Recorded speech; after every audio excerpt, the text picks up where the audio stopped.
Okay, good morning everyone. कसं चाललं अभ्यास सगळ्यांचा?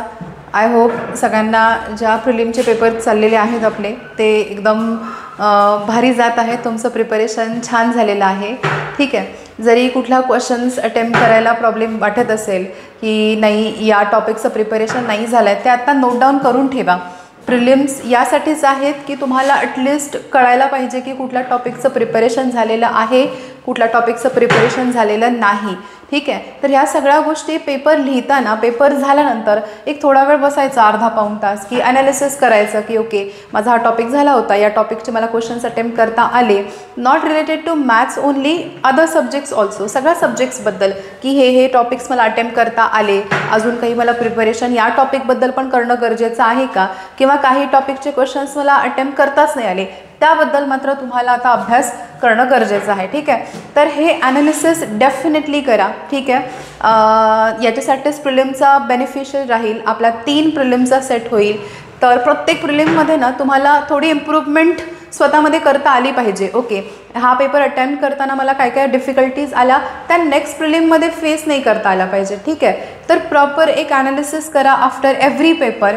ठीक आहे, अतुल ट्युटोरियल्सच्या प्रिलिम तुम्हाला खूप बेनिफिशियल राहतील. ठीक आहे, तर त्याचा फायदा करून घ्या. चला, तर आज आपण आजच्या लेक्चरला सुरुवात करूया. आपण लास्ट लेक्चरमध्ये एक्झरसाइज 1 बद्दलचे क्वेश्चन सॉल्व्ह केले. ठीक आहे, आज आपण आजच्या लेक्चरमध्ये सर्कलची एक्झरसाइज 3.2 बघणार आहे. ठीक आहे, second exercise of chapter circle. ठीक आहे, ज्या लोकांनी फर्स्ट एक्झरसाइजचा व्हिडिओ नाही बघितला आहे, ठीक आहे, ते फर्स्ट एक्झरसाइजचा व्हिडिओ बघा, जेणेकरून तुमचे जे बेसिक डाऊट्स असतील सर्कलचे ते अगदी क्लिअर होतील. All the basic details in detail me explain केलेले आहेत फर्स्ट एक्झरसाइजबद्दल. तर फर्स्ट एक्झरसाइजचा व्हिडिओ डेफिनेटली बघा आणि मग 3.2 बघा, म्हणजे तुम्हाला खूप डिफिकल्ट नाही जाणार. ठीक आहे, तर आपण 3.2 बघूया. सर्कलच्या बेसिक कन्सेप्ट, 2 थिअरम आपण फर्स्ट एक्झरसाइजसाठी बघितलेले आणि अकॉर्डिंग टू दॅट फर्स्ट 2 थिअरमवरती जे काही एक्झरसाइजचे सम होते ते आपण सॉल्व्ह केलेले आहेत फर्स्ट एक्झरसाइजच्या लेक्चरमध्ये. ठीक आहे, आता सेकंड एक्झरसाइजसाठी लागणाऱ्या कन्सेप्ट बघूया आधी आणि मग त्याच्यानंतर एक्झरसाइजचे क्वेश्चन सॉल्व्ह करूया. ठीक आहे, अगदी इझी एक्झरसाइज आहे. फक्त एकच न्यू कन्सेप्ट याच्यामध्ये ॲड झालेली आहे. For the second exercise only 1 new concept we have, that is theorem of touching circles. ठीक आहे, थिअरम ऑफ टचिंग सर्कल्स. आता याचा प्रूफ आपल्याला नाही आहे सिलेबसमध्ये. ठीक आहे, त्याच्यामुळे आपल्याला फक्त प्रॉपर्टी, थिअरम, स्टेटमेंट फक्त समजून घ्यायचं आहे. अगदी इझी आहे. काय स्टेटमेंट आहे बघा, theorem of touching circles. Touching circles म्हणजे काय की असे 2 सर्कल्स ते एकमेकांना टच होतात एका पॉईंटमध्ये. असे 2 सर्कल्स एकमेकांना टच होत आहेत एका पॉईंटमध्ये. आता 2 वेमध्ये टच होऊ शकतात. एक तर 2 सर्कल, हे 2 सर्कल्स आहेत. पहिला circle with centre A, second circle with centre B. ठीक आहे, त्याच्यानंतर हे 2 सर्कल्स आहेत. ठीक आहे, आता या 2 डायग्राममध्ये डिफरन्स काय आहे बघा की या डायग्राममध्ये circle A and circle B touches each other externally, बाहेरून टच होत आहेत ना, म्हणजे असे 2 सर्कल आपण घेतले आणि बाहेरून टच केलं त्यांना. ठीक आहे, तर याला एक्सटर्नली टचिंग सर्कल्स बोलतात. ही जी फर्स्ट डायग्राम आहे, या फर्स्ट डायग्राममध्ये कुठली आहे concept, externally touching circles. Externally touching circles. ठीक आहे, तर हे जे एक्सटर्नली टचिंग सर्कल्स आहेत यांची एक प्रॉपर्टी, आणि सर्कल अजून कुठल्या वेने, internally touching circles. Internally touching circles. ठीक आहे, आता याच्यामध्ये दोघांमध्ये आपली प्रॉपर्टी काय आहे, थिअरम काय आहे बघा की थिअरम आहे if 2 circles touch each other their point of contact lies on the line joining their centre. म्हणजे त्यांचा जो पॉईंट ऑफ कॉन्टॅक्ट असेल, आता बघा हा पॉईंट ऑफ कॉन्टॅक्ट म्हणजे काय की जे 2 सर्कल कुठल्या पॉईंटला टच होतात एकमेकांना, that is the point of contact. इथे पॉईंट ऑफ कॉन्टॅक्ट काय आहे, सी. इथे काय आहे आपला पॉईंट ऑफ कॉन्टॅक्ट. सी काय आहे, पॉईंट ऑफ कॉन्टॅक्ट. इथे पण point C, point of contact आहे. तर काय थिअरम सांगतोय की the point of contact lies on the line joining their centre. सेंटरला जॉईन करणारी जी लाईन असेल, इथे सेंटर काय आहे ए, या सर्कलचा सेंटर काय आहे बी, या सेंटरला जॉईन करणाऱ्या लाईनवरती हा आपला पॉईंट कुठला असेल, टचिंग सर्कलचा पॉईंट असेल. 2 सर्कल ज्या पॉईंटवरती टच होत आहेत तो पॉईंट ऑफ कॉन्टॅक्ट काय होतो, सेंटरला जॉईन करणाऱ्या ज्या लाईन आहे त्या लाईनवरतीच येतो. ठीक आहे, हा जो पॉईंट आहे हा सेंटरला जॉईन करणाऱ्या लाईनवरती येईल. इथे सेंटरला जॉईन करणारी लाईन कुठली आहे, ए बी. तर हा सी पॉईंट काय असेल, ए बी वरतीच असणार आहे. हा सी पॉईंट पण आपण जर सेंटरला जॉईन करणारी अशी एक लाईन बनवली तर हा सी पॉईंट पण काय येणार आहे, लाईन जॉईनिंग देअर सेंटर. सेंटरला जॉईन करणारी जी लाईन असेल त्याच पॉईंटवरती तुमचा पॉईंट ऑफ कॉन्टॅक्ट येईल. म्हणजे आपण असं लिहू शकतो, A B and C for both the diagram these points are collinear. Collinear म्हणजे लास्ट लेक्चरमध्येच या वर्डचं मिनिंग सांगितलेलं. कोलिनियर म्हणजे काय की असे पॉईंट जे एका लाईनवरतीच आहेत, जे पॉईंट्स काय आहेत एका लाईनवरती आहे. ठीक आहे, ज्या पॉईंटमधून एकच लाईन पास होते. ठीक आहे, तर अशा पॉईंट्सना आपण बोलतो collinear. So we can say A B C हे पॉईंट्स काय आहेत, कोलिनियर. इथे sequence wise A B C काय आहेत, कोलिनियर आहेत. इकडे ए सी बी कोलिनियर आहेत. Getting everyone. कोलिनियर म्हणजे काय की तिन्ही पॉईंट्स एका लाईनवरती आहेत. इथे काय आहे थिअरम आपला, पॉईंट ऑफ कॉन्टॅक्टचा जो पॉईंट असेल see here lies on the line joining their centre. सेंटरला जॉईन करणारी जी लाईन असते त्याच पॉईंटवरती पॉईंट ऑफ कॉन्टॅक्ट येतो. ठीक आहे, आय होप एव्हरीवन सगळ्यांना क्लिअर झाली असेल. आणि आता या पॉईंटवरती हा पॉईंट घेऊन याच्या दोन सब प्रॉपर्टीज तयार होतात बघा. हा जो थिअरम ऑफ टचिंग सर्कल आहे याच्यावरती दोन प्रॉपर्टीज तयार झाला. हा आपला पहिला थिअरम आहे बघा. The point of contact lies of touching circle lies on the line joining their centre. Point of contact काय असतो, सेंटरला जॉईन करणाऱ्या लाईनवरती असतो. ठीक आहे, मग आपण काय केलं त्याच्यावरून एक प्रॉपर्टी. आता बघा, एक्सटर्नली टचिंग सर्कल्स आपण काढले. एक्सटर्नल टचिंग सर्कल, सपोज हा पॉईंट आहे बी, हा पॉईंट ऑफ कॉन्टॅक्ट आहे आपला सी आणि हा याचा सेंटर आहे बी. तर ए सी बी हे काय आहेत, एका लाईनवरती आहेत. Yes or no, A C B this points are on one line. ठीक आहे, मग याच्यावरून आपण एक प्रॉपर्टी लिहू शकतो बघा. एक्सटर्नली टचिंग सर्कलसाठी काय येईल, if the circles touch each other externally. ही प्रॉपर्टी आपल्या टचिंग सर्कलच्या थिअरमवरून तयार झालेली आहे. If circles touch each others externally distance between their centres is equal to the sum of their radii. आता बघा, हे तिन्ही पॉईंट एका लाईनवरती आहेत डेफिनेटली. ओके, तर प्रॉपर्टी काय स्टेट करते, डिस्टन्स बिटवीन देअर सेंटर्स. या सर्कलचा सेंटर ए, या सर्कलचा सेंटर बी. तर डिस्टन्स बिटवीन देअर सेंटर काय असणार आहे, ए बी. मग ए बीला आपण काय बोलू शकतो, ए सी. बघा, ए सी काय आहे, पहिल्या सर्कलची रेडियस. बी सी काय आहे, सेकंड सर्कलची रेडियस. तर डिस्टन्स बिटवीन देअर सेंटर्स काय आहे, distance between their centres distance of A B which is equals to distance of A C plus distance of B C. मग हे दोन्ही काय आहेत, ए सी काय आहे, radius of first circle R1 बोलूया. बी सी काय आहे, radius of second circle R2 बोलूया. तर याला काय येईल, R1 प्लस R2. सो आपण बोलू शकतो की distance between their centres if circles touch each other externally. Externally जर टच होत आहेत तर डिस्टन्स बिटवीन देअर सेंटर्स काय येईल, addition of their radius. Addition of their radius. Getting everyone. की दोन सर्कलच्या रेडियसला जर ॲड केलं, लक्षात ठेवा एक्सटर्नली टचिंग सर्कल जे असतात त्याच्यामध्ये सर्कलला काय करतात, रेडियसला काय करतात, ॲड करतात आणि तर तुम्हाला डिस्टन्स बिटवीन देअर सेंटर मिळेल. अगदी व्हिज्युअली समजण्यासारखी गोष्ट आहे, अवघड नाही आहे. आता सेकंड प्रॉपर्टी जी आहे ही आहे इंटरनली टचिंग सर्कलसाठी. सेम, फक्त सर्कल काय होत आहेत, सपोज थोडीशी मोठी डायग्राम काढूया. Just 1 minute. सपोज सर्कल काय करतात, इंटरनली टच करतात एकमेकांना. ठीक आहे, इंटरनली टचिंग सर्कल्स. आता हा आहे मोठ्या सर्कलचा सेंटर. ठीक आहे, आणि हा आपण काढूया छोट्या सर्कलचा centre. And the point of contact here C. Again we are going to take C. Now हा आहे मोठ्या सर्कलचा सेंटर ए, हा आहे छोट्या सर्कलचा centre B. Now the distance between their radius काय आहे, A B. Distance between their centres, distance between their centres काय आहे, ए बी. तर आपल्याला ए बी काढायचं आहे, डिस्टन्स बिटवीन देअर सेंटर काढायचं आहे इंटरनली टच होत असेल तर. आता मला सांगा, if this 3 points according to the our theorem this 3 points lies on the same line. मग आपण असं लिहू शकतो का बघा की distance of A C, distance of A C बघा मी टोटल लिहिते आहे. आपण असं लिहू शकतो का की distance of A C is distance of A B plus distance of B C. हे लिहू शकतो आपण बिकॉज ए बी सी काय आहेत, एका लाईनवरती आहेत. ए बी सी काय आहेत, एका लाईनवरती आहे. तर आपण हे लिहू शकतो. आपल्याला काय काढायचं आहे, डिस्टन्स ऑफ ए बी काढायचं आहे. मग ए बी काढायचं झालं तर आपण काय करणार, ए बी आपल्याला कॅल्क्युलेट करायचं आहे. ए बी म्हणजे काय, डिस्टन्स बिटवीन देअर सेंटर्स. तर मग काय येईल बघा, डिस्टन्स ऑफ ए बी काढायचं झालं तर डिस्टन्स ऑफ ए सी हा डिस्टन्स ऑफ बी सी इकडे मायनस होईल. Distance of B C is equals to काय येईल, डिस्टन्स ऑफ ए बी मिळेल आपल्याला. आता ए सी काय आहे मला सांगा. ए जर मोठ्या सर्कलचा सेंटर आहे तर ए सी काय आहे, for bigger circle A C is the radius of bigger circle आपण बोलूया. ए सी काय आहे, radius of bigger circle R1 बोलू, मायनस बी सी काय आहे, बी हा छोट्या सर्कलचा सेंटर आहे. मग बी सी काय येईल, रेडियस ऑफ स्मॉलर सर्कल, त्याला R2 बोलू आपण.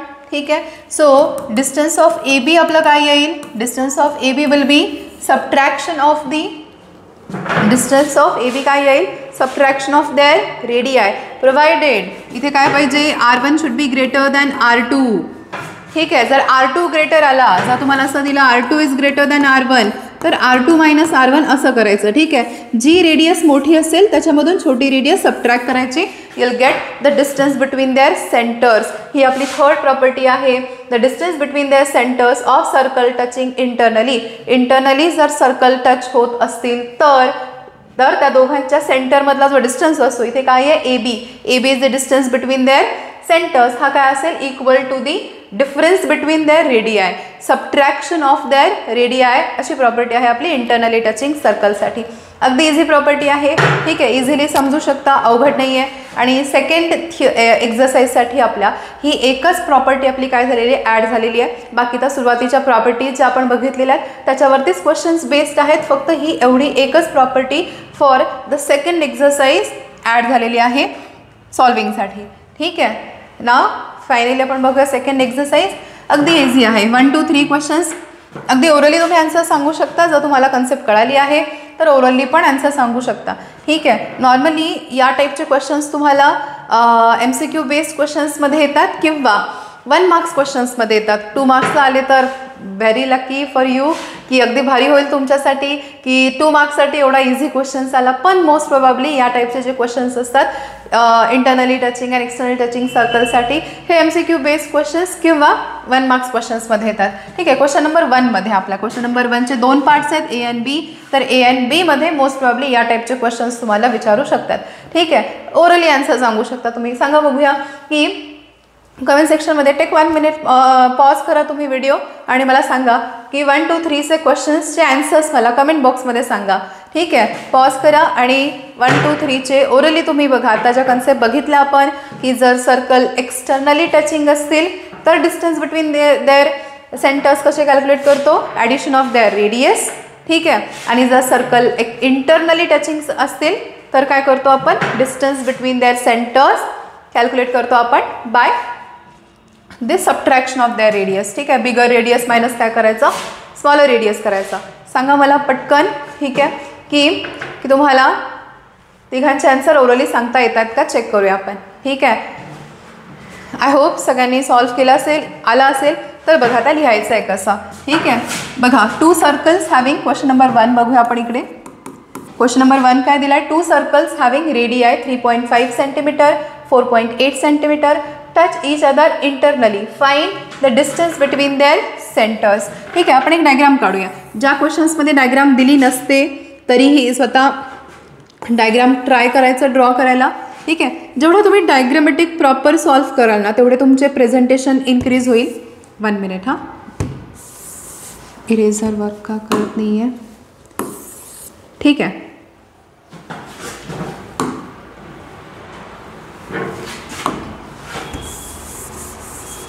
हां, ओके फाईन. हां, जे काय सांगत होते मी तुम्हाला की जेवढी डायग्राम तुम्ही व्यवस्थित ड्रॉ कराल ना तेवढा तुम्हाला इझी जाईल. बघा पेपर चेक करताना पण भारी वाटतं चेक करणाऱ्याला की ओके डायग्राम काढलेली आहे, भारी नॉलेज, भारी त्याला कन्सेप्ट क्लिअर झालेला आहे, हे क्लिअर होतं टीचरला पण. ठीक आहे. 2 सर्कल आहेत. मोठ्या सर्कलचा सेंटर आपण घेऊया ए, छोट्या सर्कलचा सेंटर इथे घेऊया बी आणि हा आपला पॉईंट ऑफ कॉन्टॅक्ट सी. ठीक आहे. आता आपल्याला काय करायचं आहे की डिस्टन्स बिटवीन देअर रेडियाय कॅल्क्युलेट करायचं आहे इंटरनली टचिंग सर्कलसाठी. ए सी काय असेल, बिगर सर्कलची रेडियस R1, बी सी काय असेल, स्मॉलर सर्कलची रेडियस R2. आता या दोघांमध्ये आपल्याला आयडेंटिफाय करता आलं पाहिजे की बिगर सर्कलची रेडियस कुठली, स्मॉलर सर्कलची रेडियस कुठली. बिगर सर्कलची रेडियस मोठी असेल तर आपण असं घेऊया गिव्हन डेटामध्ये, given R1 is equals to 4.8 centimetre. R1 काय distance, R1 is a 4.8 centimetre. मोठी रेडियस घ्यायची, ठीक आहे. त्याच्यानंतर R2 3.5 सेंटीमीटर. बिगर रेडियसला R1 द्या, स्मॉलर रेडियसला R2 द्या, ठीक आहे. आता या डायग्राममध्ये according to the diagram distance between centres म्हणजेच काय आहे, डिस्टन्स ऑफ AB आहे. डिस्टन्स बिटवीन द सेंटर्स म्हणजे काय, डिस्टन्स ऑफ AB. आपण आपली डायग्राम ड्रॉ केलेली आहे, though it is not given in to the question. Distance AB is equals आपण काय बोलू शकतो, आपल्याला प्रॉपर्टी माहिती आहे इंटरनली टचिंग सर्कलची प्रॉपर्टी काय आहे की बिगर रेडियस मायनस स्मॉलर रेडियस. याला रिझन लिहा, जॉमेट्रीला रिझन्स लिहा, तुम्हाला ज्या तुमच्या ओन लँग्वेजमध्ये लिहा. ॲज इट इज बुकिश लँग्वेजमध्ये अख्खा थिअरम लिहायची गरज नाही आहे, अख्खी प्रॉपर्टी लिहायची गरज नाही आहे, तुम्हाला जशी येते तशी लिहा. Theorem of internally touching circles, theorem of touching circle, theorem of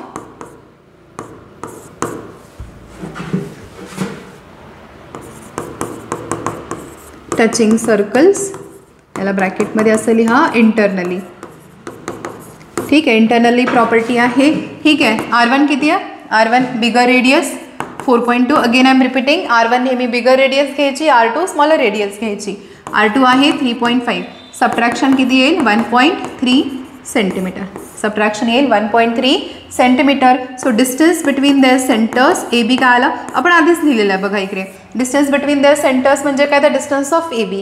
so distance of AB किती झाला 1.3 सेंटीमीटर. ॲट दी एंड आन्सरला असा बॉक्स करा. प्रेझेंटेशन छान ठेवलं तर छान मार्क्स मिळतील तुम्हाला, ठीक आहे. हा आहे आपला first question. Second question solve करूया. हा पॉज करून नोट डाऊन करा किंवा स्क्रीनशॉट काढा, नंतर नोट डाऊन करू शकता, ठीक आहे. पॉज करून स्क्रीनशॉट काढा अँड त्याच्यानंतर नोट डाऊन करून घ्या, ठीक आहे. नेक्स्ट आहे क्वेश्चन नंबर 2 बघूया. क्वेश्चन नंबर 2,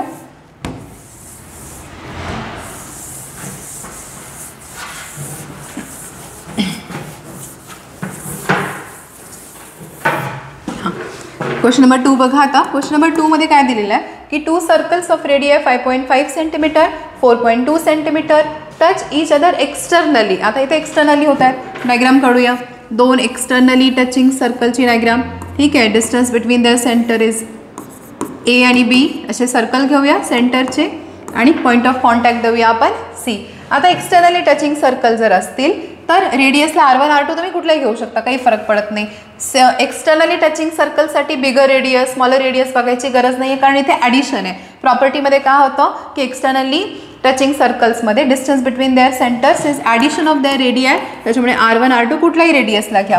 सो गिवन डेटामध्ये आपल्याला काय येईल, गिवनमध्ये आपल्याला दिलेलं आहे R1 is equals to 5.5 centimetre, R2 is equals to 4.2 centimetre, ठीक आहे. आणि डिस्टन्स बिटवीन देअर सेंटर्स काय आहे आता आपला, according to the diagram distance between their centres is आपण कन्सिडर करूया डिस्टन्स AB.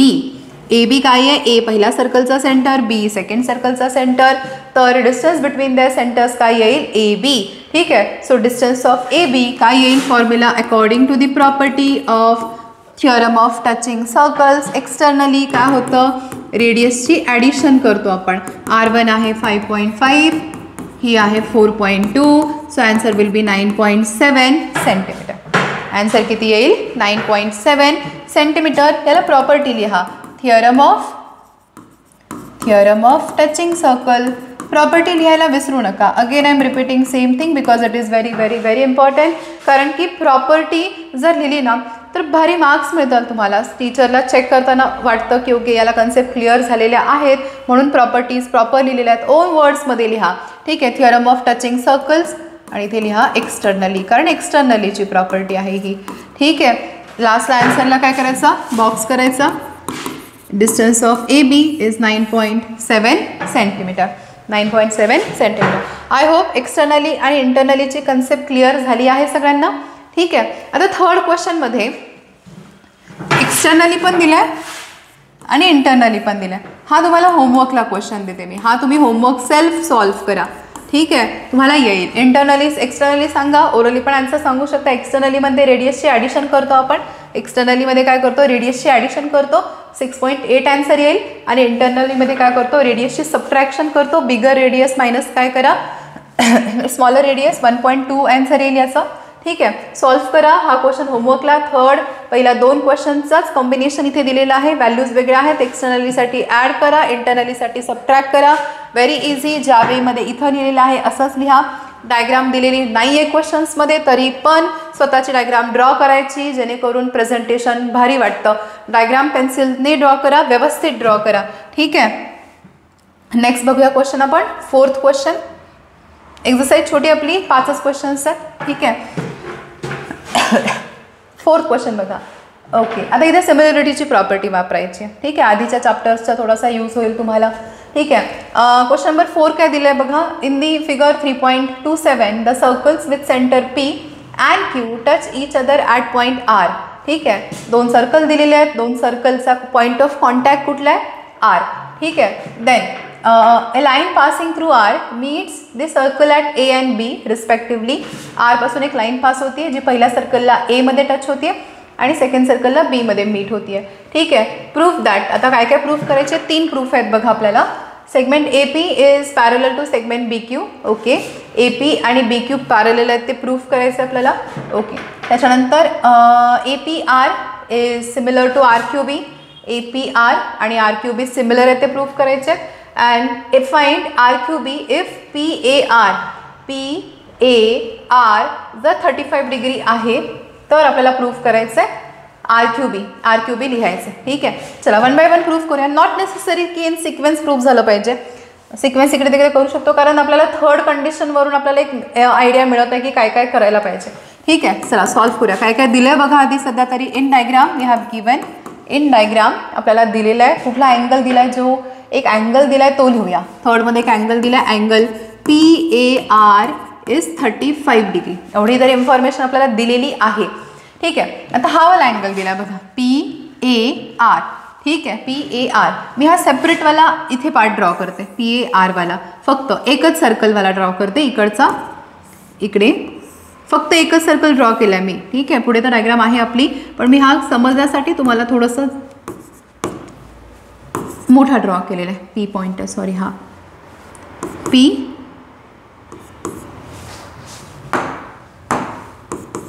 PAR हा दिला आपल्याला 35 डिग्री. ओके, आता मला सांगा कमेंट बॉक्समध्ये सांगा सगळ्यांनी की हा वाला अँगल किती येईल, PRA किती येईल सांगा. PRA किती येईल, अगदी इझी आहे, भरपूर लोकांना कळत आहे. तर बघा हा पण अँगल 35च येणार आहे. हा पण अँगल किती येणार आहे, 35. का, कारण की बघा इन दिस ट्रायंगल PAR मध्ये PA is equals to PR आहे का, yes or no. PA is equals to PR हे आपण लिहूया. इन ट्रायंगल PAR बघा segment PA is equals to segment PR. Segment PA is equals to segment PR. का, reason काय येईल, radio of same circle. एकाच सर्कलच्या रेडियस आहेत म्हणजे काय असणार आहेत, इक्वल असतील. रेडिया ऑफ सेम सर्कल म्हणून काय येतील, दोन्ही इक्वल येतील. And therefore angle PAR is equals to angle PRA आपण लिहू शकतो. का, जर 2 साइड्स इक्वल असतील तर त्याचे करस्पॉन्डिंग अँगल्स पण इक्वल असतात, त्याच्या अपोजिट अँगल्स पण इक्वल असतात. हा थिअरम 9th मध्ये बघितलेला आहे, आठवतोय का, कुठला थिअरम आहे बोला, कमेंट सेक्शनमध्ये सांगा इमिडिएटली. ओके, कळतं काही लोकांना काय आहे theorem, isosceles theorem, isosceles triangle theorem. Isosceles triangle theorem काय स्टेट करतो, जर साइड्स इक्वल असतील तर त्यांचे करस्पॉन्डिंग अँगल पण इक्वल येतात. हा 35 आहे तर हा पण किती होईल, 35. सो देअरफोर अँगल PRA पण किती येईल आपला, 35 डिग्री. हा पण येईल आपला 35 डिग्री. कळत आहे का, हा एक अँगल मिळाला. आता बघा हा 35 मिळाला, हा 35 मिळाला, तर हा आपल्याला सांगू शकतो आपण या डायग्राममध्ये पुढे. हा बघा हा अँगल, हा 35 आहे तर हा पण किती 35 येईल. का, कारण की vertically opposite angle in angle P R A equal कशाला येईल, angle P R A equal angle B R क्यूला इक्वल येईल. हा किती येईल 35 डिग्री. याला रिझन लिहा, vertically opposite angles. Again I am repeating same thing की तुम्ही डायग्राममध्ये रिझन्स लिहा. तुम्ही एखादी गोष्ट का लिहित आहात त्याला रिझन लिहायचं. हा 35 आहे तर हा पण 35 येईल का, तर वर्टिकली अपोजिट अँगल. ठीक आहे. आता या ट्रँगलमध्ये बघूया, मी हा एवढा सर्कल परत काढते, हा सर्कल परत काढते. ठीक आहे. हा सेकंड सर्कल. हा 1 मिनिट, तुम्हाला कळण्यासाठी झूम करत आहे फक्त हा वाला एवढा पार्ट की सपोज ओके आपण डायग्राम ड्रॉ केली. हा इकडचा क्यू पार्ट आणि हा वाला ट्रायंगल. आता हा मिळाला आपल्याला 35, हा मिळाला आपल्याला 35 आर अँगल. ठीक आहे. इसका असं होतं आहे. ठीक आहे. बी आर क्यू किती मिळाला 35 डिग्री. बी आर क्यू किती मिळाला 35 डिग्री. तर बघा आर बी क्यू पण किती येईल 35. Again same reason, R Q आणि बी क्यू काय आहेत, रेडियस ऑफ सेम सर्कल. हे लिहायचं आहे, जे दिसतंय ते लिहायचं आहे. बघा in triangle R Q B मध्ये काय आहे, segment R Q is equals to segment B Q. Reason काय येईल, radius of same circle, radius of same circle. हे जर इक्वल आले तर देअरफॉर काय येईल, angle Q R B is equals to angle Q B R किती येईल 35 डिग्री दोन्ही येईल. याला पण रिझन काय की जर साइड्स इक्वल असतील तर त्यांचे करस्पॉन्डिंग अँगल्स पण काय येतात, इक्वल येतात. तर याला reason isosceles triangle theorem, isosceles triangle theorem. सगळे अँगल्स मिळाले. आता आपला मेन डायग्राममध्ये येऊया. हा आपल्याला मिळाला 35, हा पण मिळाला 35, हा पण 35 आणि हा पण 35. तर बघा आता आपण असं लिहू शकतो का की अँगल, सगळे अँगल्स इक्वल आहे तिथले. मग त्या मी अँगल स्पेसिफिकली कुठला लिहिते, बघा अँगल कुठला लिहिते, व्यवस्थित लक्ष द्या. P A R is equals to angle Q B R. कुठला अँगल इक्वल लिहिला, दुसरा पेन यूज करून दाखवते. हा वाला अँगल पी ए आर आणि क्यू बी आर हे जर इक्वल आहेत, या टाईपचं स्ट्रक्चर फॉर्म होते. बघा असे अँगल्स आहेत हे. हा वाला अँगल आहे आपला पी ए, हा मधला पॉईंट आर आणि क्यू बी आर. हे दोन अँगल आपण काय दाखवलेत, इक्वल दाखवलेत. मग हे स्ट्रक्चर कुठलं फॉर्म होते बघा, हा एक ट्रान्सव्हर्सल फॉर्म होतोय आणि ह्या दोन पॅरलल लाईन्स सारख्या फॉर्म होत आहेत. म्हणजे हे दोन अँगल अल्टरनेट अँगल इक्वल आहेत. ठीक आहे. जर पी ए आर आणि क्यू बी आर इक्वल आले तर आपण लिहू शकतो की हे दोन सेगमेंट काय आहेत, पॅरलल. हे दोन सेगमेंट काय लिहू शकतो आपण, parallel. Therefore segment AP is parallel to segment BQ. Segment AP is parallel to segment BQ. बघा मी इथलाच पार्ट इकडे फक्त ड्रॉ केलेला आहे, एक्स्ट्रॅक्ट केलेला आहे सेपरेट.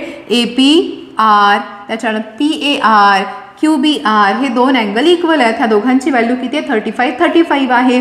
डेफिनेटली ही दोन अँगल काय फॉर्म करतायत, झेड फॉर्म करतायत. बघा असा झेड म्हणजे कुठले अँगल असतात, अल्टरनेट अँगल. मग अल्टरनेट अँगल जर दोन इक्वल असतील तर डेफिनेटली ह्या दोन काय येतील, पॅरलल लाईन येतील. याला रिझन काय लिहिणार, कन्व्हर्स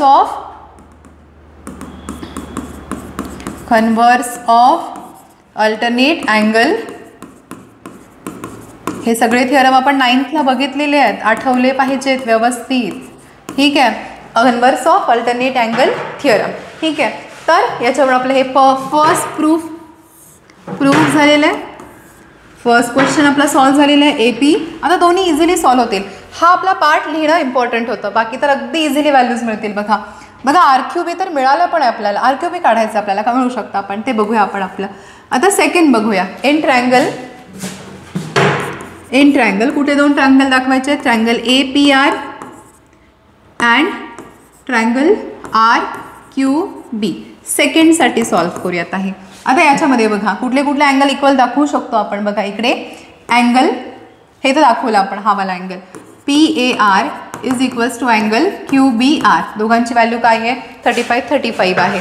म्हणजे आपण हा अँगल दाखवला, हा अँगल इक्वल या अँगलला दाखवला. ठीक आहे. त्याच्यानंतर angle PRA is equals to angle BRQ. कुठला अँगल लिहिते ते बघायचं डायग्राममध्ये. ठीक आहे, इथे जे अँगल लिहिलेले आहेत इथे डायग्राममध्ये बघा, मग रिलेट होईल तुम्हाला. PRA आणि BRQ दोन्ही काय आहेत, व्हर्टिकली अपोजिट अँगल. आपण ऑलरेडी स्टेट केलेल्या सुरुवातीला ह्या दोन्ही अँगल इक्वल असतील तर triangle APR similar to triangle RQB लिहू शकतो आपण बाय AA टेस्ट. सिमिलरिटीचा टेस्ट आपला झालेला आहे, चॅप्टर आहे आपला पहिला. सिमिलरिटीच्या टेस्ट सगळ्यांना माहिती आहेत. तर दोन ट्रायंगल सिमिलर येतील बाय AA टेस्ट. ठीक आहे, कळतं सगळ्यांना? ठीक आहे, आपला सेकंड प्रूफ झालेला आहे. हे आपलं फर्स्ट प्रूफ आहे, हे आपलं सेकंड प्रूफ आहे. ठीक आहे, इझी सगळ्यांसाठी समजतं आहे. ह्याचा स्क्रीनशॉट काढून घ्या. आपण थर्ड सोल्युशन बघूया. पॉज करून याचा स्क्रीनशॉट काढून घ्या आणि आपण थर्ड सोल्युशन बघूया त्याच्यानंतर. ठीक आहे, आय होप सगळ्यांना दोन्ही सोल्युशन क्लिअर झाले असतील. पहिले दोन सोल्युशन इझी आहेत. ठीक आहे, लेंदी आहेत लिहायला पण इझी आहेत डेफिनेटली कळायला. प्रत्येक स्टेप सोपी आहे. ठीक आहे, क्वेश्चन नंबर थर्ड बघूया. ठीक आहे, सगळ्यांना व्हॅल्यूज आता क्लिअर झालेल्या आहेत. थर्डसाठी सोल्युशन. आता बघा, इन ट्रायंगल फक्त आता RQB काढायचं आहे ना, RQB. तर आपला हा वाला ट्रायंगल घेऊया फक्त. इन ट्रायंगल RQB ह्या दोन अँगलची व्हॅल्यू माहिती आहे. हा याची 35, याची 35. ट्रायंगलच्या सगळ्या अँगलची ॲडिशन किती येते, 180 डिग्री. मग आपण लिहू शकतो angle QRB plus angle QBR plus angle RQB. साईडला काय होतं आहे, RQB इज इक्वल्स टू काय, 180 डिग्री. ठीक आहे, याची व्हॅल्यू माहिती आहे 35, या पण याची 35 आणि आपण हा काढू शकतो अँगल RQB. भरपूर लोकांनी अगदी ओरली पण आन्सर सांगितलं असेल, पण ओरलीपेक्षा आपल्याला लिहिता आलं पाहिजे कारण लिहून मार्क्स मिळणार आहेत. ठीक आहे, 180. RQB किती, 180 मायनस 70. RQB 180 मायनस 70 किती येईल, 110. you'll get the value of triangle RQB. याला रिझन लिहा. अगेन याला रिझन लिहा. Addition of sum of all the angles of triangle is 180 degree. ठीक आहे, अँड रिझन लिहायला विसरू नका. हां, तुम्हाला छान रिझल्ट मिळेल बघा. तुम्ही जर रिझन लिहायची प्रॅक्टिस केली ना, तुम्हाला पण लिहिताना थोडंसं कॉन्फिडन्स येईल. ओके, मला येत आहे. त्यामुळे रिझन लिहायची प्रॅक्टिस प्रिलिम्समध्ये, आता ह्या प्रिलिम्स तुम्हाला ना खूप बेनिफिशियल राहणार आहेत, जेणेकरून तुम्हाला दरवेळी इम्प्रूव्हमेंट करता येईल. ज्योमेट्रीचा पेपर झालेला आहे. नेक्स्ट प्रिलिम्ससाठी तुम्ही हा विचार करू शकता. जर तुम्ही रिझन्स लिहायला जर टाळाटाळ करत असाल तर करू नका. खूप छान पेपर प्रेझेंटेशन होतं जर तुम्ही रिझन प्रॉपर लिहित असाल तर. ठीक आहे, तर हा आहे आपला फोर्थवाला क्वेश्चन. ओके, थर्डवालाचा तुम्ही लिहिलेला नाही आहे, थर्डवाला नोट डाऊन करा. स्क्रीनशॉट करा, वाटल्यास नंतर नोट डाऊन करू शकता. जे कोणी आता लिहित आहेत सायमल्टेनियसली त्यांनी लिहून घ्या. पण ज्या लोकांना कन्सेप्ट अजून क्लिअर झालेला नाही आहेत ना बघा, त्या लोकांनी शिकवताना लिहायचं ट्राय करू नका. ठीक आहे, ज्या लोकांना कन्सेप्ट क्लिअर नाही आहेत त्यांनी शिकवताना लिहायचं ट्राय करू नका. जे लोक रिवाईज करत आहेत ओके त्यांनी सायमल्टेनियसली सॉल्व्ह केलं तरी चालेल. पण ज्या लोकांना अजून काही बेसिक कन्सेप्ट क्लिअर झालेला नाही आहेत त्यांनी शिकवताना लिहू नका. ठीक आहे, तुम्ही आधी समजून घ्या पूर्णपणे सगळा कंटेंट आणि त्याच्यानंतर स्क्रीनशॉट काढलेले लिहू शकता. ठीक आहे, नेक्स्ट बघूया. Last question of this exercise, last question of this lecture also. ठीक आहे, क्वेश्चन नंबर 5 बघा. आजचं लेक्चर थोडंसं छोटं आहे कारण की 3.2 पण एक्सरसाइज छोटी, आपली 5 क्वेश्चन्स आहेत आपल्याला आणि याच्यासाठी रिक्वायर्ड असणारे कन्सेप्ट पण कमी होते. एकच थिअरम आपण बघितलेला. तर आता बघा क्वेश्चन नंबर 5 बघा, स्टारवाला क्वेश्चन आहे आणि हा क्वेश्चन खूपदा विचारलेलाही क्वेश्चन आहे. बोर्ड्सला as it is with value हा क्वेश्चन भरपूर वेळा विचारलेला आहे. तुमच्या प्रिलिम्सला विचारतील, स्कूल प्रिलिम्सला विचारतील. तर हा क्वेश्चन खूप जास्त इम्पॉर्टंट आहे. विथ व्हॅल्यूज बोर्डला खूपदा रिपीटेड क्वेश्चन पण आहे. ठीक आहे, अगदी इम्पॉर्टंट क्वेश्चन आहे. बघा डायग्राममध्ये काय दिलेलं आहे आणि इथे क्वेश्चनमध्ये काय दिलं बघा. In figure 3.28 the circles with centre A and B, दोन सर्कल आहेत. एक सर्कलचा सेंटर ए, दुसऱ्या सर्कलचा सेंटर बी. ठीक आहे, touch each other at point E. कुठल्या टाईपने टच होतात बघा, एक्सटर्नली टच होत आहेत. आता डायग्राम बघून कळालं पाहिजे ना, एक्सटर्नली टचिंग, इंटरनली टचिंग. ठीक आहे, line L is the common tangent. Line L काय आहे, common tangent which touches the circle at C and D. ठीक आहे, लाईन एल काय करत आहे, सर्कलला सी आणि डी पॉईंटमध्ये काय करत आहे, टच करत आहे. ठीक आहे. Respectively find the length of the segment C D. आपल्याला सी डीची लेंथ फाइंड आउट करायची आहे. If the radii of the circle is 4 centimetre and 6 centimetre. दोन्ही सर्कलच्या रेडियस आपल्याला दिलेल्या आहेत. ठीक आहे. आपण रेडियस काढूया ए ई. आता रेडियस बघा कुठल्या कुठल्या वेने होऊ शकतात. ए ई पण एक रेडियस आहे, ए बी सेकंड सर्कलची रेडियस आहे, ए सी पण फर्स्ट सर्कलची रेडियस असू शकते, yes or no. A C पण रेडियस आहे, डी बी पण रेडियस आहे सेकंड सर्कलसाठी. आता मी कन्स्ट्रक्शन करणार आहे. बघा तुम्हाला कळतं आहे का की सी डी आपल्याला काढायची आहे. ठीक आहे. मी एक लाईन ड्रॉ करते which is parallel to C D, which is parallel to C D and perpendicular to D B, perpendicular to D B. मग आता काय होईल, आपण या पॉईंटला नाव देऊया पी, या पॉईंटला लेबल करूया पी. आता बघा मी अशी लाईन ड्रॉ केली आहे ए पी. ए पी काय आहे, परपेंडिक्युलर टू डी बी आहे. ठीक आहे. तर हा 90 डिग्री अँगल आहे. ठीक आहे. ओव्हरव्ह्यू तुम्हाला देते. आपण सॉल्व्ह कुठल्या वेने करणार आहे, लिहिणार तर आहे आपण पूर्णपणे. हा पी पॉईंट आहे, हा परपेंडिक्युलर ड्रॉ केला, हा 90 डिग्री आहे, हा पण 90 डिग्री असेल. सांगा मला कमेंटमध्ये हा आणि हा अँगल 90 डिग्री का असेल. कमेंटमध्ये सांगा की अँगल ॲट पॉईंट डी आणि ॲट पॉईंट सी जो अँगल फॉर्म झालेला आहे तो आपला 90 डिग्री का असेल सांगा. ओके. बऱ्यापैकी लोकांना कळत आहे कारण की आपला पहिला एक्झरसाइजचा थिअरम बघितलेला आपण. टॅन्जंट थिअरम काय स्टेट करतो, radius B D and tangent CD at the point of contact are perpendicular to each other. BD आणि CD at the point of contact at point D perpendicular असतील म्हणजे 90 degree form होईल. इकडे radius AC and tangent CD at the point of contact that means at point C दोन्ही perpendicular असतील त्यामुळे हा angle 90. तर डेफिनेटली हा पण अँगल काय येईल 90 डिग्री येईल, हा पण अँगल काय येईल 90 degree. So we can say that A P D C हा एक काय फॉर्म झाला आहे, रेक्टँगल फॉर्म झाला आहे. 90 डिग्री अँगल आहेत, हा काय फॉर्म झाला आहे, रेक्टँगल अँगल काय झालेला आहे, रेक्टँगल फॉर्म झालेला आहे. ठीक आहे. मग आपण काय केलं, सपोज रेक्टँगल फॉर्म जर झाला तर या रेक्टँगलची ए पी साईड आणि सी पी इक्वल असेल, yes or no. Rectangle form झाला ना, all the angles are 90 degree. मग ए पी आणि सी डी काय असणार आहे, इक्वल असेल. ए पी आणि सी डी काय असेल, इक्वल असेल. म्हणून काय म्हणजे काय की जर आपण ए पी प्रूफ केलं, ए पी काय केलं आपण प्रूफ केलं तर ए पी आणि सी डी दोन्ही इक्वल येतील तर आपल्याला सी डीची व्हॅल्यू मिळेल. तर आपल्याला काय मिळेल, सी डीची व्हॅल्यू मिळेल. सगळ्यांना ओव्हरव्ह्यू कळाला का क्वेश्चनचा आपण कुठल्या वेने सॉल्व्ह करणार आहे. आय होप सगळ्यांना कळालं असेल. काय करणार आहे आपण, सगळ्यांना कळालं. परत एकदा हा अँगल 90 डिग्री आला, हा नाही, हा तर 90 डिग्री ॲट दी एंड येईल ना. ऑल दी ट्रायंगलची ॲडिशन 360 डिग्री असते रेक्टँगल क्वाड्रिलॅटरलमध्ये कुठल्याही. त्यामुळे हा पहिल्यांदा 90 डिग्री आपण ड्रॉ केला. बाय दी कन्स्ट्रक्शन आपण काय केलं की ए पी परपेंडिक्युलर ड्रॉ केला बी डीला. ठीक आहे. त्याच्यामुळे हा 90 आला. हा 90 तर आपल्या प्रॉपर्टीवरून आहे. डी काय आहे 90, सी 90 आहे. हे दोन्ही 90 काय तर टॅन्जंट थिअरमच्या प्रॉपर्टीमुळे 90 आहेत. ठीक आहे. एकच मिनटं, हे काय होतं आहे, जस्ट 1 मिनिट.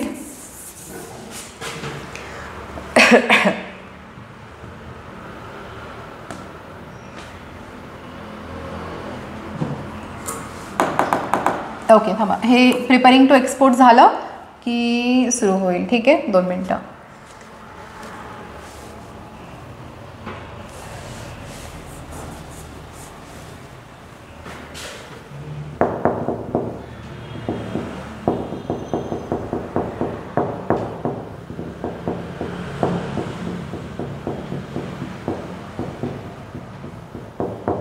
ओके. तोपर्यंत मला तुम्ही सांगा ह्या दोन सर्कलच्या सेंटरमधला डिस्टन्स किती असेल मला सांगा. Okay done. आता होता सुरू बोर्ड. ए बीचा डिस्टन्स किती असेल आपल्याला पहिल्यांदा तर तो काढायचा आहे. कळालं सगळ्यांना. ए पीची व्हॅल्यू काढायची आपल्याला म्हणजे सी डीची मिळेल. आता हे सगळं बोललेलं आपल्याला लिहायला लागेल. ठीक आहे. लिहिल्याशिवाय तर मार्क्स मिळणार नाहीत जॉमेट्रीमध्ये. नुसतं बघून तर काही सगळ्या सॉल्व्ह होतील पण लिहावं लागतं इन डायग्राम. लिहिण्याची एक मेथड आहे बघा प्रॉपर. प्रत्येक क्वेश्चनला सुरुवात कशी करायची बघा. डायग्राम तर असते, नसेल दिली तर स्वतः डायग्राम ड्रॉ करायचं, ट्राय करायचं. इन डायग्राम हे लिहायचं सुरुवातीला. तुम्हाला ना ज्या मुलांची रिव्हिजन झाली, ज्या मुलांचं प्रिपरेशन झालं आहे ना त्यांना ही रिव्हिजन होईल. आणि रिव्हिजनच्या टायमिंगला ना या लेक्चर्समधून एक गोष्ट शिकायला मिळेल की तुम्हाला लिहायचं आहे कसं. ठीक आहे. काही लोकांना काय असतं की कन्सेप्ट क्लिअर झालेले आहेत मॅम, पण आता काय होतं की मला लिहिता नाही येतं जॉमेट्रीमध्ये, की फक्त अल्जेब्रासारखं नाही आहे की फॉर्म्युला घेतला सॉल्व्ह केलं ओके, पण जॉमेट्रीमध्ये थोडीशी थिअरी पण लिहावी लागते. ते डायग्राममध्ये दिसतंय आपल्याला, ते आपल्याला लिहावं लागतं. तर या लेक्चर्समधून ना ज्यांचं प्रिपरेशन झालेलं आहे ना त्यांनी पण हे लेक्चर्स बघा पूर्णपणे, जेणेकरून का, कारण तुम्हाला हे लिहायला कळेल. ठीक आहे. सुरुवात कशी करायची, इन डायग्राम. ठीक आहे. इन डायग्राम काय दिलं आपल्याला बघा, ज्या गोष्टी दिलेल्या आहेत okay, circle A and circle B touch each other at point E. मग each otherला एक्सटर्नली हा पण वर्ड वापरा, एक्सटर्नली म्हणून काय लिहू शकतो आपण, ए डॅश ई डॅश बी. हे 3 कोलिनियर पॉईंट्स आहेत. हे 3 काय आहेत, कोलिनियर पॉईंट्स आहेत. मग डिस्टन्स बिटवीन देअर सेंटर्स काय येईल, distance between their centres is addition of their radii. एची व्हॅल्यू किती दिली आहे, 4 सेंटीमीटर आणि हा 6 सेंटीमीटर. ही 4 घेऊया, ही 6 घेऊया, कारण एक लहान सर्कल एक मोठा सर्कल आहे, तर हा एक 6 घेऊया. तर डिस्टन्स ऑफ AE प्लस काय आहे, distance of EB. AE 4 centimetre, 6 centimetre, 10 centimetre येईल. डिस्टन्स ऑफ AB किती मिळेल आपल्याला, 10 सेंटीमीटर. हे दोघांची ॲडिशन का घेतली, एक्सटर्नली टचिंग सर्कल्सला काय होतं, रेडियसची ॲडिशन होते. रिझन्स लिहा, एक्सटर्नली टचिंग सर्कल्स. ठीक आहे. Okay fine. तर AE मिळाला आपल्याला, AB. ठीक आहे. आता आपल्याला काय काढायचं आहे, AP काढायला. बघा हा तर 90 डिग्री आहे ना, हा तर 90 डिग्री आहे. आता हा रेक्टँगल आहे ते तर लिहूया आधी. ठीक आहे. In quadrilateral APCD, in quadrilateral APCD मध्ये आपण काय केलं आहे की AP is perpendicular to BD. AP is perpendicular to BD. याला रिझन लिहा, बाय कन्स्ट्रक्शन, की आपण कन्स्ट्रक्ट केलेलं आहे by construction. Therefore angle APD किती येईल, 90 डिग्री येईल. APD किती येईल, 90 डिग्री. ओन वर्ड्समध्ये लिहा, तुम्हाला जसं दिसतंय डायग्राममध्ये तसा फ्लोने लिहित जा, तुम्हाला इझी होईल. त्याच्यानंतर अँगल बघा, अँगल आहे PDC is equals to 90 degree. And angle ACD पण किती येईल, 90 डिग्री. ह्या दोघांना कॉमन रिझन लिहा, टँजंट थिअरम. टँजंट थिअरममुळे दोन्ही काय आहेत. आता रिमेनिंग अँगल कुठला राहिला, अँगल CAP, हा पण 90 डिग्री येईल. याला रिझन लिहा, remaining angle of quadrilateral APCD. ठीक आहे. का, कारण की क्वाड्रिलॅटरलच्या सगळ्या अँगलची ॲडिशन 360 डिग्री येते. हा 90 90 90 3 झाले. ठीक आहे. 270 राहिला किती, 90 डिग्री ॲड केल्यानंतर किती मिळेल, 360 मिळेल. आता हे सगळं ॲडिशन करून 360 हे लिहायची गरज नाही आहे, तो मेन आपला पॉईंट नाही आहे प्रूफ करायचा. ठीक आहे. CAP मिळाला 90 डिग्री. Therefore what we can write down here, triangle APCD is a rectangle. आपण काय लिहू शकतो, APCD is a rectangle. Therefore रेक्टँगलच्या अपोजिट साईड काय असतात, equal. So therefore segment AP is equal to segment CDA. या स्टेटमेंटला इथंच ठेवूया आपण, opposite sides of rectangles are equal. आणि याला 1 स्टेटमेंट देऊया, कारण की AP काढलं तर आपल्याला CDची व्हॅल्यू मिळणार आहे. ठीक आहे. AP काढायचं आहे, या स्टेटमेंटला 1 देऊया. खूप इम्पॉर्टंट स्टेटमेंट आहे हे. ठीक आहे. आय होप इथपर्यंत सगळ्यांना क्लिअर झालं असेल. ठीक आहे.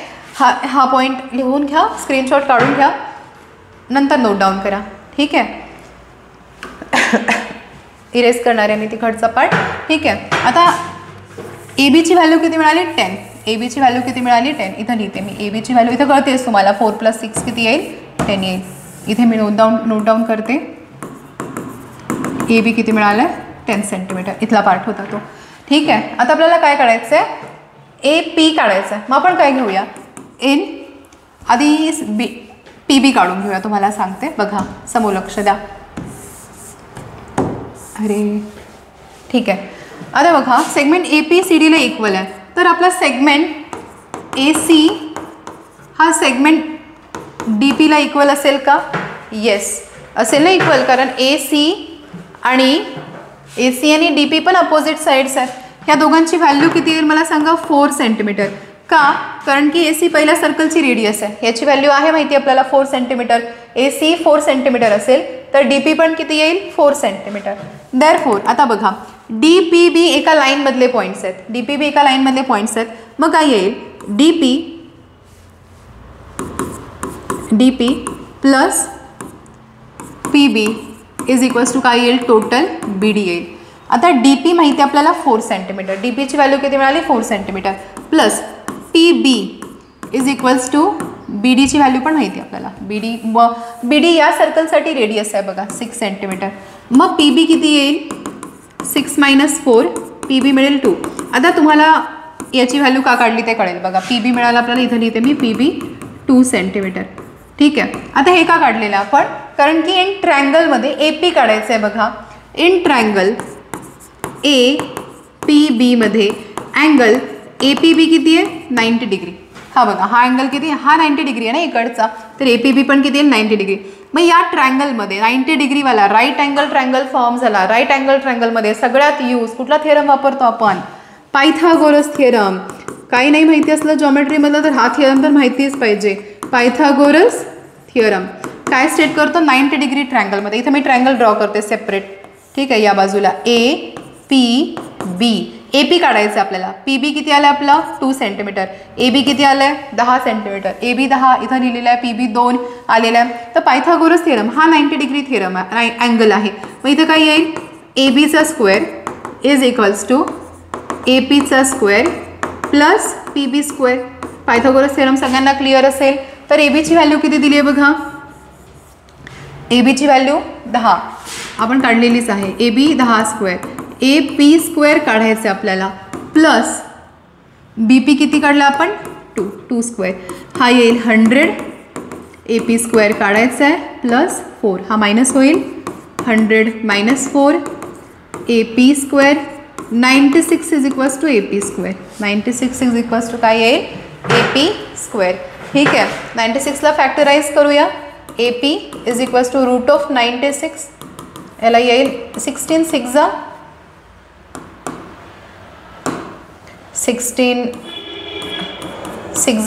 96. ठीक आहे, सो 16 रूटच्या बाहेर येईल 4√6 सेंटीमीटर AP मिळेल आपल्याला. AP म्हणजेच काय आहे आपलं, या फर्स्ट स्टेटमेंटवरून काय लिहू शकतो, फ्रॉम 1 काय आहे, AP म्हणजेच काय, आपली कुठल्या सेगमेंटची लेंथ आहे, CD, ज्या रिक्वायर्ड सेगमेंट आहे आपल्याला काढायचा. CD इज इक्वल्स टू पण किती येईल, therefore CD is equals to 4√6 centimetre. Getting everyone, easy part आहे. ठीक आहे, समजतं सगळ्यांना. CD is equals to 4√6 centimetre. ठीक आहे, अगदी इझी सोल्युशन आहे. सोल्युशन्सला at the end square bracket करायला विसरू नका, स्क्वेअर बॉक्स करायला विसरू नका, जेणेकरून इझिली दिसेल, हायलाईट होतील, आन्सर्स तुमचे बरोबर आहेत हे कळतील. सुटसुटीत लिहा, प्रत्येक स्टेपनंतर एक लाईन सोडायची. ठीक आहे, जेणेकरून तुम्हाला इझिली ते दाखवता येतील प्रत्येक स्टेप्स की ओके आहेत. टॉप सप्लिमेंट्स पाहिजे तेवढा घ्या, व्यवस्थित पेपर लिहा. ठीक आहे, तास पेजमध्ये ते क्वेश्चन संपवायचा ट्राय करू नका. ठीक आहे, प्रत्येक स्टेपनंतर एखादी लाईन सोडायची, व्यवस्थित दिसलं पाहिजे प्रॉपर. ठीक आहे, ॲट दी एंड आन्सरला स्क्वेअर बॉक्स करायला विसरू नका. ठीक आहे, तर ही आपली सेकंड एक्झरसाइज आहे. ठीक आहे, आय होप सगळ्यांना क्लिअर झाली असेल. सगळ्या कन्सेप्ट इझी होते, 5च क्वेश्चन्स होते आणि एकच कन्सेप्टवरती बेस्ड सगळी एक्झरसाइज आहे. Externally touching circles and internally touching circles. Revise करा क्विकली की एक्सटर्नली टचिंग सर्कल असतील तर डिस्टन्स बिटवीन देअर सेंटर्स कसं कॅल्क्युलेट करतो आपण, बोला. Distance between their centres, addition of their radius. ठीक आहे, ॲडिशन ऑफ देअर रेडियस. 2 रेडियसला R1 R2 कन्सिडर करायचं. Addition of their radius R1 + R2 केलं तर तुम्हाला डिस्टन्स बिटवीन देअर सेंटर्स मिळेल.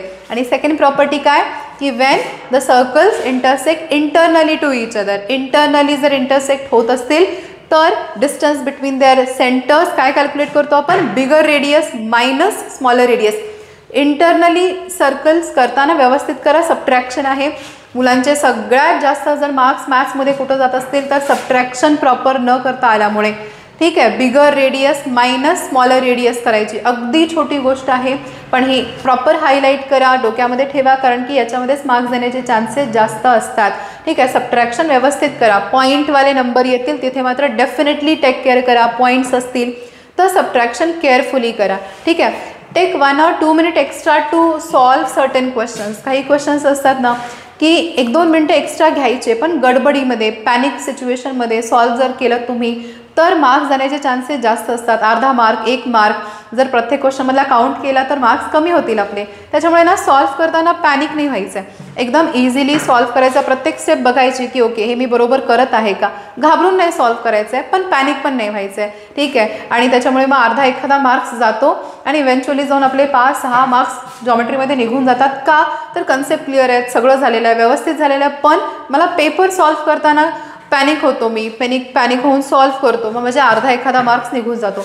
तर ते करू नका. कॉन्फिडेंटली कन्सेप्ट येत आहेत तुम्हाला, व्यवस्थित अभ्यास झालेला आहे तुमचा, अजून थोडासा टाईम आहे रिव्हिजन करायला. ठीक आहे. तर त्या सगळ्या गोष्टी व्यवस्थित ब्रशअप करा आणि बिलकुल पॅनिक न होता सॉल्व करा, जेणेकरून हे छोटे छोटे पॉईंट्स व्यवस्थित लक्षात ठेवून तुमचे मार्क्स जाणार नाहीत. क्वेश्चन व्यवस्थित रीड करायचा, गिव्हन डेटा लिहायचा, काय काय डायग्राममध्ये दिसते ते लिहायला ट्राय करायचं. जसं मी तुम्हाला सांगितलं हे रिझन्स आहेत, अगदी बुकिश लँग्वेजमध्ये लिहायला जाऊ नका. ॲज इट इज मला थिअरम लिहिता येत नाही ना तर मी लिहिणारच नाही असं करू नका. तुम्हाला ज्या लँग्वेजमध्ये येतोय ना ते व्यवस्थित लिहायचा ट्राय करा. इकडे तिकडे शब्द इकडचा तिकडे होईल, फाईन, काही प्रॉब्लेम नाही आहे. आपण लिटरेचरचा पेपर नाही लिहित आहे, लँग्वेजचा पेपर नाही लिहित आहे, हा मॅथ्सचा पेपर आहे. थिअरी इतकी जास्त वर्ड टू वर्ड इम्पॉर्टंट नाही देखली जाणार, ग्रामर प्रमाणे तर नाही बघितलं जाणार. त्याच्यामुळे ज्या सेंटेन्समध्ये तुम्हाला फॉर्म होतो एखादा थिअरम, रिझन लिहिणं, त्या सेंटेन्समध्ये लिहा, पण लिहिणं इम्पॉर्टंट आहे मॅथ्समध्ये. रिझन्स जेवढे तुमचे जास्त दिसतील, व्यवस्थित दिसतील, तसं तुम्हाला पण कॉन्फिडन्स होईल आणि पेपर प्रेझेंटेशन पण छान होईल. ठीक आहे. आय होप सगळ्यांना ही एक्सरसाइज क्लिअर झाली असेल. ठीक आहे. रिवाईज करा, व्यवस्थित अभ्यास करत राहा. नेक्स्ट लेक्चरमध्ये आपण 3.3 बघणार आहे. 3.3मध्ये त्याच्याशी बेस्ड थिअरम्स पण येतात. आपल्याला न्यू कन्सेप्ट आहे, आर्क ऑफ सर्कल काय असतं. ठीक आहे. इन्स्क्राइब्ड अँगल थिअरम आहे, खूप इम्पॉर्टंट थिअरम आहे या सर्कल चॅप्टरचा.